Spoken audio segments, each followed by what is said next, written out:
Hello everybody, in today's video we're at the Smithsonian Airspace Museum at Dulles. I will be doing a little tour of the museum, probably 10-minute video at most. So yeah, this is the intro. So this is the World War I section.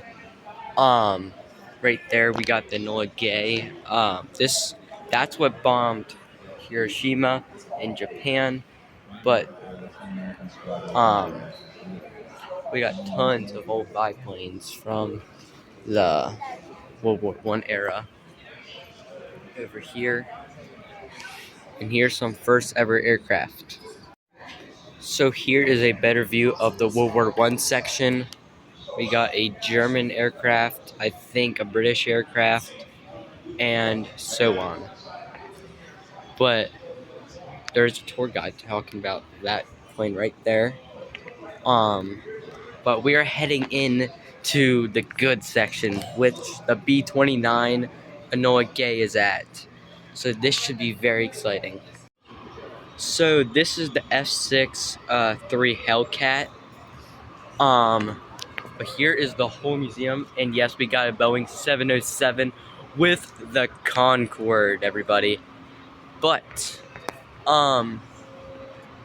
actually, the F-6 is one of my favorite World War II aircraft, other than the F-4, not Phantom. But here we got the B-29 Enola Gay, as you can see right there. I'm about to get into depth with it when we get closer to the cockpit. Alright, so right here we got the B-29 Super Fortress. I almost said Strato Fortress, but it is the Enola Gay. This was used to bomb Hiroshima in World War II. You can see the cockpit a little bit right in here. Here, I think you can see some instruments in the back there. But if we move over towards here, we got the 707 Boeing prototype. And then yes, we got the Concorde, everybody. Everybody's favorite supersonic airliner. And we got some stunt planes around here. As I said, when we get to different areas, I'll give more in depth of the aircraft. We are currently in the restoration room.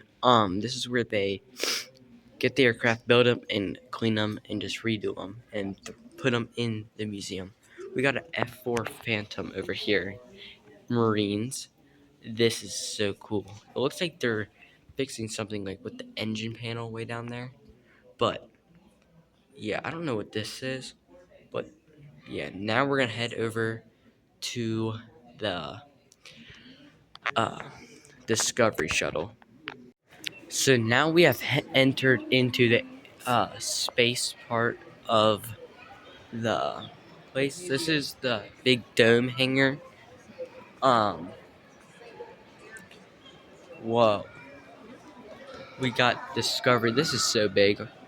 Okay, it doesn't look that big, but in person, it is massive. You can see the panels that are burnt from on how hot it was coming down from space. But over here, we got part of the restoration room.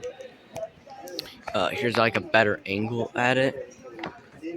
But do not worry, we will go through everything here at the space and science part of the museum.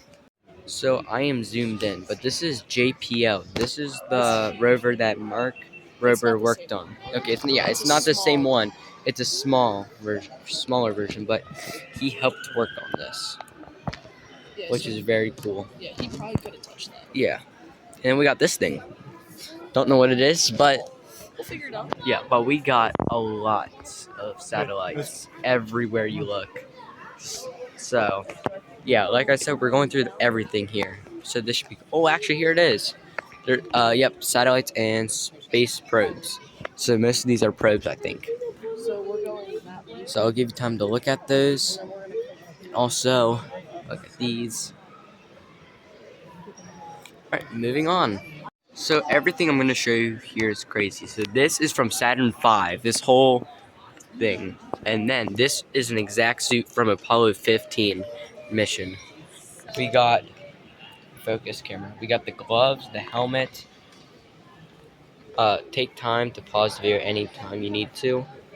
But look at the helmets. This is sick. And then we got Discovery.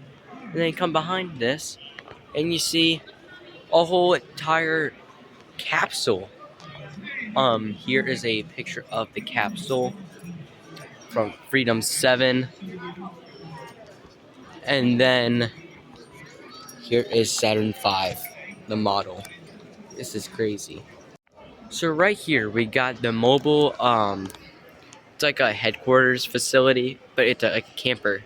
This is where they would stay, like astronauts or corporation people would stay before a big launch. So they would just stay in here, I'm pretty sure, and just live their life normally on Earth till they go to space. So right here we got Apollo 11 or 15, I forget, one of the two. Capsules from when they dropped from space. I thought this was pretty cool. And then you come over here. I have no clue what this is, but we also got more way down there. Next, we're about to look at Discovery. So right here, we got the Discovery Space Shuttle. This is the actual shuttle flown from space and back down. We got a guy on FaceTime for some reason. I don't know why. But here it is. Or I'm gonna do a full circle, but here it is. And if you're wondering why the flag is backwards, I have no clue. We're about to find that out. I think I have reason, but I'm not too sure.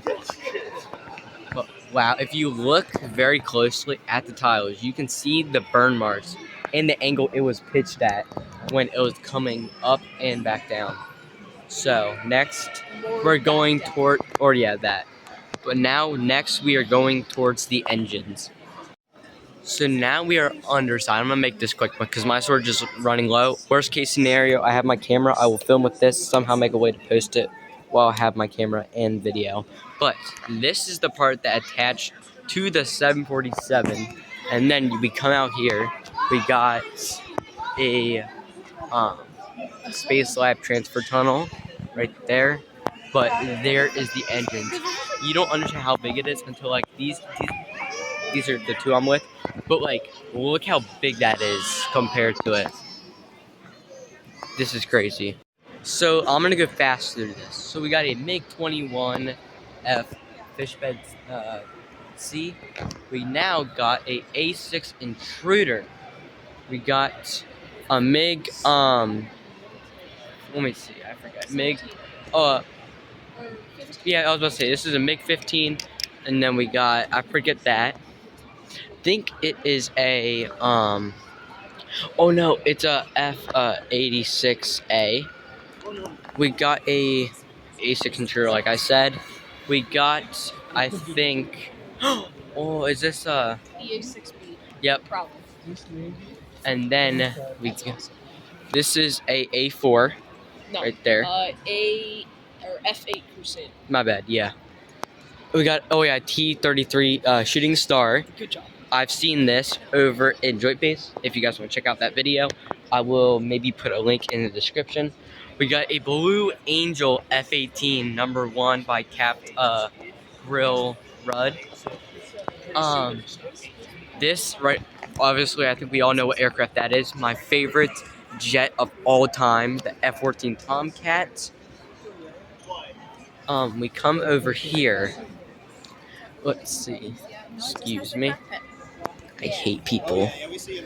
We got a prototype X-35B. So this is a prototype. And of course we got the F-14 Tomcat, my favorite jet of all time. So right here we got the F-15C fighter. This came around 2 months ago. And it is brand new to the museum. It actually got unveiled here, like literally right outside these hangar doors. But this is cool. It is from Oregon, as you can see, and I think this was used in Iraq, I think, or Iran, I forget. But it is, yep, it is. But it is. There's a picture, the wall of eagles right there. And then David R. Gasly right there. This is a very cool fighter. One of the best, actually the best fighter ever in the Air Force. So best kill ratio. So this is so cool. Right here we got a Boeing 307 Flying Cloud. We also got the Concorde, everybody. Air France. This is what I've been waiting forward to looking at.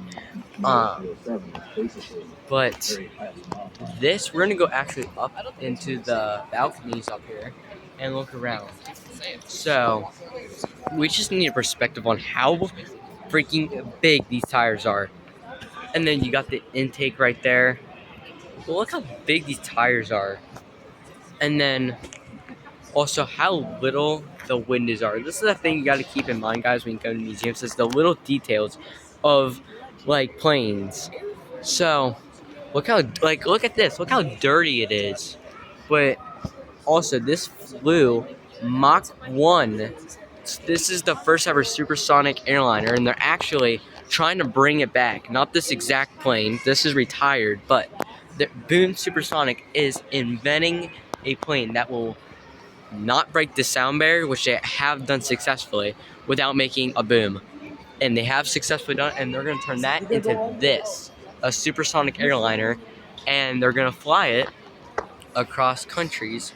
And I can't wait for the future for that to happen. That will be sick to see. But look up on Google Concorde and you will see this online. So here's the other side of the Concorde. Right there, this is what the Concorde is also famous for, is the droop snoot. When they cannot see when taxiing, because of that, they can lower it down and they can see the taxiway and where they're going. This is also a A340 landing gear, which is very crazy to see right there. We got Sikorsky YH-19A helicopter. And whoa, this is new. I don't think I've actually, yes, I'm stupid. This is here all the time. Oh my gosh, I'm getting blinded. But yeah, this is crazy to see right here. And we come over here. You can see the Concorde as well. And also everything. I'm not going to go through everything here, but there's that. We also got Dusty, the crop duster over there. So, this is crazy. So right here, we got a 777 engine. So if you come looking here, you can see all the turbines in it. And just, but hold this real quick for me. This is the literal scale size of the engine. I have so many pictures, or actually I have two, but of me standing to an actual fully everything on the engine. But this just all cut apart, all just the turbines. This is crazy to see. So we're here for a closer view of the Concorde. We got the droop snoot right here. That would, like I talked about down there, we lower down to see the views when they are taxiing. But just, this is so enormous, and this actually flew around the world. This exact balloon mechanism, I don't even know what it is, but this is crazy. The Concorde's literally right in front of me. So this is the SR-71 Blackbird. This exact plane, or jet if you want to say, flew from LAX to Dulles in under an hour. It was 64 minutes. So I thought that was a pretty cool story for this particular jet. So that's the end of today's video, guys. I hope you enjoyed. This was a very good, fun video. I would maybe do it some other time again for like a full tour. But please like and subscribe, and goodbye.